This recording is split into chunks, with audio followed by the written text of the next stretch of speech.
Bonjour, alors me voici en direct comme tous les mardis à 13 heures. Alors je vais voir que je sois bien en direct. D'ailleurs, s'il y en a qui sont là, qui sont branchés, qui me voient, merci de mettre un petit pouce. Voilà, je vois que c'est bon, c'est visiblement parti. Ok, super. Alors écoutez, bon, bienvenue. Aujourd'hui, je ne sais pas comment il fait chez vous, ceux qui m'écoutez, mais aujourd'hui, on a une journée ensoleillée. Il y a comme un petit air de printemps et de renouveau. Enfin, moi, il y a plein de petits oiseaux dans mon jardin et je dois dire que ça fait un bien fou. Alors, aujourd'hui, pour ce live, hein, comme tous les mardis, je suis en direct. Et donc, d'ailleurs, si vous m'écoutez en replay, soyez gentils, mettez-moi un petit hashtag replay. Et comme d'habitude, je vous le dis à chaque fois, mais n'hésitez pas à me faire part de vos commentaires, de vos questions et aussi éventuellement de sujets que vous aimeriez que j'aborde. Alors, c'est vrai qu'aujourd'hui, j'avais envie de vous parler mais quelque part de résilience. Alors, pour celles et ceux qui l'ont vu passer, j'ai eu voilà, la grande chance, le privilège d'être interviewée pour un article dans le Elle Belgique qui est paru d'ailleurs ce mois-ci et ça m'a fait vraiment très chaud au cœur parce que c'est vrai que je l'ai publié et c'était vraiment chouette de voir toutes les réactions, toutes vos réactions d'encouragement, etc. Évidemment, voilà, on a tous en tant qu'être humain besoin de signes de reconnaissance, ça fait toujours du bien. Voilà, ça fait chaud au cœur, évidemment. Et donc, merci en tout cas à toutes celles et ceux qui ont témoigné, voilà, leurs encouragements, en tout cas leurs félicitations, parce que je dois avouer que ça fait du bien. Mais outre, j'ai envie de dire, un petit peu le petit plaisir, j'ai envie de dire peut-être un petit peu égotique, je ne sais pas si c'est comme ça qu'on le dit, mais enfin bon, voilà. En fait, ce qui était important vraiment pour moi, et c'était vraiment pas un exercice facile pour le journaliste qui m'a interviewé, et qui a d'ailleurs réussi à faire ça en si peu de mots, en deux grands paragraphes, c'était vraiment quelque part de résumer mon parcours ces 20 dernières années. Parce que voilà, ce qu'on voit souvent hein, comme sur les réseaux sociaux, ce qu'on donne à voir, souvent c'est un petit peu, j'ai envie de dire, le top de l'iceberg. Et quelquefois, ben voilà, on voit peut-être tout ce qui fonctionne bien, ou en tout cas ce qui peut donner l'image de quelque chose qui fonctionne bien. Mais derrière ça, évidemment, il y a tout un cheminement, il y a toutes les difficultés auxquelles on est inévitablement, j'y arriverai, confronté dans sa vie. Et c'est vrai que c'est ça, vraiment ça que j'avais envie de mettre en avant ici aujourd'hui avec vous. Et c'est vraiment une de mes convictions profondes. C'est vrai que c'est vraiment ce qui m'anime, ce qui fait que aujourd'hui je suis encore là à faire ce que je fais avec enthousiasme. C'est que pour moi, voilà, je pense qu'on est tous et toutes amenés à vivre évidemment des choses difficiles dans notre vie parce qu'il n'y a rien à faire. Voilà, la vie, c'est pas le bonheur en continu. On est amenés tous à vivre des épreuves plus ou moins lourdes parce que c'est vrai qu'aussi, malheureusement, il faut se réconcilier avec le fait que la vie est quelque part profondément injuste et qu'il y a des vies qui seront plus difficiles, plus compliquées que d'autres. Certaines personnes seront amenées à quelque part traverser des épreuves beaucoup plus douloureuses que d'autres personnes. Mais en tout cas, s'il y a une conviction que j'ai, c'est vraiment que ces routes qui peuvent être extrêmement difficiles, eh bien pour moi, en fait, elles conduisent souvent à de belles destinations. J'aime dire ça aux personnes que j'accompagne. Et c'est vraiment, j'ai envie de dire, j'en suis intimement convaincue.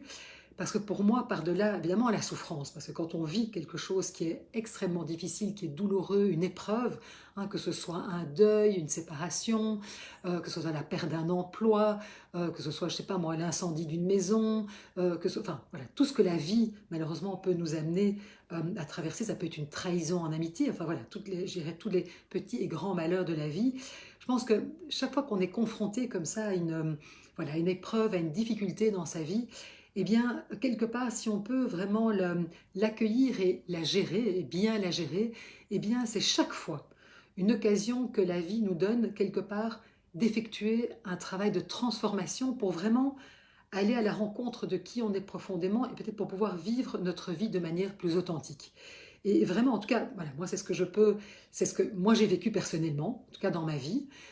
Et évidemment, c'est ce que je fais avec, que ce soit les couples, les femmes, les hommes que j'accompagne, c'est vraiment pouvoir les aider à surmonter les difficultés que la vie nous envoie parce que, voilà, inévitablement, on est amené à traverser ces épreuves et pouvoir se dire, mais comment je peux transformer ça, comment ça peut vraiment m'amener à faire un véritable travail de transformation pour quelque part vraiment aller à la rencontre de moi. Alors, c'est sûr que et beaucoup d'entre nous, et je sais que moi en tout cas, c'est vraiment un schéma dans lesquels j'ai pu m'inscrire, c'est que parfois on est en résistance. Moi, je me rends compte que voilà, dans ma vie, voilà, il y a voilà, tout un travail de transformation qu'il fallait que je fasse quelque part. Et c'est vrai que tant qu'on est confortable, ou en tout cas, même parfois c'est pas confortable, mais tant que ce n'est pas assez inconfortable en tant qu'être humain, mais c'est clair qu'on aura tendance à ne pas bouger. Ça, je l'ai remarqué pour moi, mais je le remarque bien avec les personnes que j'accompagne. En général, quand est-ce qu'on bouge? Quand ça devient vraiment très douloureux, insupportable, qu'on n'en peut plus, et là, on est prêt à se mettre en mouvement. Donc c'est vrai que quelque part, souvent, donc au départ, on a une résistance, et puis il faut que la vie vienne frapper, et parfois un peu plus fort, pour qu'on se dise, oui bon, là, il est peut-être que je vois les choses autrement, que je prenne les choses en main, que je vois comment je peux peut-être réagir à ça différemment, etc. Et en tout cas, voilà, je peux en témoigner. Moi, c'est vraiment des choses auxquelles j'ai été confrontée moi-même dans ma vie. J'ai vécu des choses, mais comme toutes les personnes, voilà, difficiles. Moi, ça s'est vraiment surtout inscrit, j'ai envie de dire, dans ma vie sentimentale, puisque j'ai été amenée à vivre plusieurs séparations. Et c'est vrai que parfois c'est facile hein, quand on est voilà, confronté à une difficulté, une épreuve, comme par exemple une séparation, on peut vite se dire que oui, mais bon, voilà, c'est la faute de l'autre, hein, c'est la faute des autres, mauvais casting, hein, un peu tout ce que ce que j'ai pu me dire moi-même, ce que j'ai pu entendre hein, dans mes consultations. Puis à un moment, c'est de se dire, mais au fond, là-dedans, euh, quelle est ma part? Qu'est-ce qui m'appartient dans ce qui m'arrive? Et c'est là que c'est intéressant. C'est quand on se dit, mais voilà, la vie vient nous percuter, vient nous frapper. Parfois, hein, souvent, c'est qu'il faut vraiment qu'elle porte un grand coup. Et en fait, parce qu'on n'a pas entendu, j'ai envie de dire, les messages avant, peut-être les signaux que notre corps nous envoyait, ou les différents couacs qui pouvaient arriver. Et puis parfois, c'est un gros couac qui nous fait, quelque part, dire, voilà, ouf, là, je dois m'arrêter. Et il faut que voilà, que je prenne les choses en main. Et c'était très mignon d'ailleurs parce que voilà, une de mes filles, mes filles ont évidemment vu l'article dans le Belgique et une de mes filles me disait ouais, maman, alors peut-être que oui, tu es l'empowerment incarné, c'était le titre, c'est pas moi qui l'ai dit, hein, c'est le journaliste, mais elle me dit en tout cas maman, tu es vraiment la résilience incarnée aussi. Et c'est vrai, alors de nouveau ici, ce que je vais dire, c'est que on n'est pas tous câblés de la même manière, on n'a pas tous, je dis, les mêmes capacités de résilience, de pouvoir rebondir. Et c'est pour ça que moi j'ai toujours aussi ne restez pas seul quand vous êtes comme ça face à des choses, vous sentez que vous perdez pied, parce que je sais qu'en tout cas, voilà, moi ça m'est arrivé, et je trouve que voilà, quand ça arrive, eh bien c'est vraiment important de pouvoir à un moment se faire aider, demander de l'aide, parce que parfois on a tendance à se replier sur soi-même, peut-être même à avoir honte de ce qui nous arrive, ou de voilà, de fait qu'on a l'impression de ne pas s'en sortir. Or, franchement, voilà, s'il y a bien un moment où c'est important, je veux dire, on est tous en tant qu'être humain à un moment ou à un autre, confronté à des choses difficiles où on peut perdre pied et se sentir perdu. Et donc, c'est vraiment c'est important pour se dire, voilà, comment hein, la vie m'amène quelque chose, et donc on peut être tout à fait victime de quelque chose, victime de la maltraitance de quelqu'un, victime d'une trahison, victime d'une injustice. Après, on peut reconnaître qu'on est victime de ça, c'est pas pour ça qu'on doit tomber dans la victimisation. Et c'est là justement que c'est important de pouvoir voir ce shift, c'est comment je peux à la fois reconnaître que oui, ce qui m'arrive, c'est vraiment pas cool, que quelque part, voilà, c'est pas chouette du tout, et c'est même peut-être profondément injuste. Après, est-ce que toute ma vie, du coup, hein, et je le vois moi parfois, hein, et que toute ma vie est colorée par ça, et c'est parce qu'il y a eu ça que du coup, ben moi, ben voilà, ma vie ne se passe pas comme je voudrais, que tout est un gâchis, etc.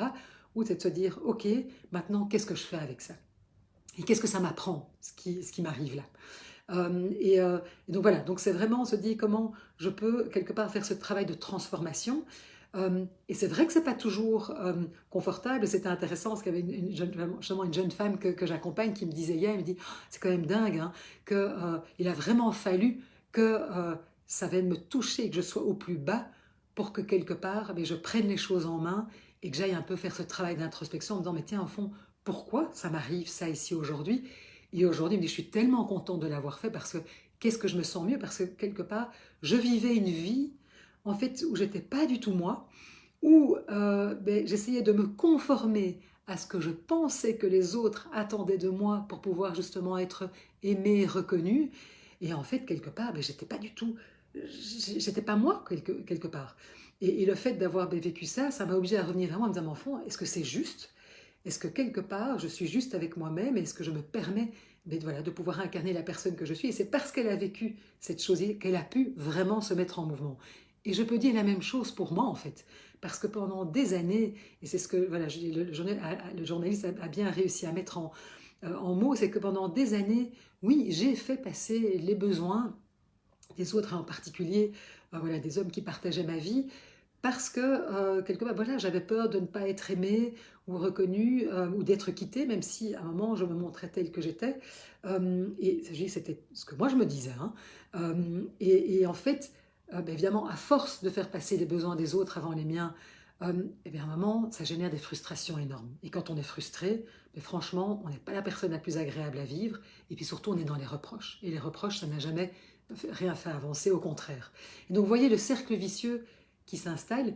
Et c'est pour ça qu'à partir du moment où moi j'ai pu quelque part faire m'arrêter, comprendre ce qui m'arrivait, pourquoi la vie quelque part me resservait les plats, qu'est-ce que j'avais à comprendre de ça, et surtout quelle était ma responsabilité dans ce qui arrivait, ça m'a permis quelque part vraiment d'aller à ma rencontre différemment et de pouvoir aujourd'hui quelque part m'incarner en étant beaucoup plus vrai par rapport à moi. Alors, c'est pas pour ça que je retombe pas dans certains travers à certains moments, parce que c'est pas évident, mais au moins j'en suis consciente aujourd'hui, alors que pendant des années, je l'ai vécu de manière comme une grande injustice et de manière tout à fait inconsciente. Et c'est vraiment ce que je vois beaucoup dans les couples que j'accompagne, dans voilà, les personnes qui viennent me voir en individuel.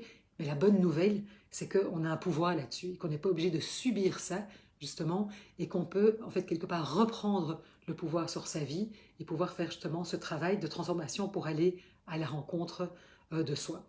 Donc c'est un petit peu, voilà, moi ce que j'avais envie de vous partager aujourd'hui, c'est de vous dire que voilà, derrière chaque réussite peut-être que l'on voit, n'oubliez pas qu'il y a tout un travail derrière et ne restez pas seul, parce que moi je me rends compte que je suis restée très seule pendant un certain nombre d'années face à mes difficultés et que je me rends compte que si je m'étais fait accompagner plus tôt, eh bien j'aurais pu quelque part, voilà, peut-être gagner du temps en tout cas, parce que moi je me dis toujours, voilà, quand on se fait accompagner, ça nous fait quand même gagner du temps et on peut profiter aussi, j'ai envie de dire, de l'expérience d'autres personnes qui sont passées par là. En tout cas, moi, c'est vraiment ce que j'ai à cœur de faire avec, que ce soit les couples que j'accompagne ou les personnes que j'accompagne en individuel.